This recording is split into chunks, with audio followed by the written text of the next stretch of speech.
നഷ്ടപ്പെട്ടതിനെ നമ്മൾ ഓർക്കണം. അപ്പോൾ അൽക്കഹഫ് ഓതാൻ പറ്റിയില്ല എന്ന് വിചാരിക്കുക, അതൊരു നഷ്ടമാണ്.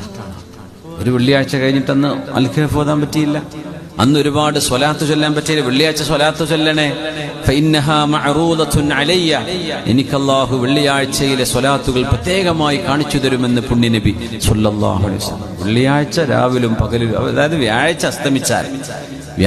അസ്തമിച്ചാൽ പിന്നെ വെള്ളിയാഴ്ചയാണ്. ഈ വടക്ക് മലബാറിലൊക്കെ ഇന്നത്തെ ഈ രാത്രി വെള്ളി അസ്തമിച്ച ശനിയാഴ്ച രാവെന്ന് അവർ പറയുന്നേ.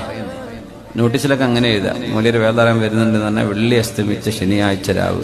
നമ്മൾ പിന്നെ വെള്ളിയാഴ്ച രാത്രി എന്നല്ലേ പറയാം. ശരിക്കും ശനിയാഴ്ച രാത്രിയാണ്, ഇന്നലത്തെ രാത്രിയാണ് വെള്ളിയാഴ്ച രാത്രി. ആ രാവ് മുതൽ ഇന്ന് ഇപ്പൊ കഴിഞ്ഞ അസ്തമയത്തിന്റെ സമയത്തിന്റെ ഉള്ളിൽ വരെ എപ്പോഴും അൽക്കഹഫ് ഓതാം. ഏറ്റവും നല്ലത് ജുമുഅക്ക് മുമ്പ് ഓതലാണ്. അപ്പോ നഷ്ടമായാൽ പടച്ചോനെ എത്ര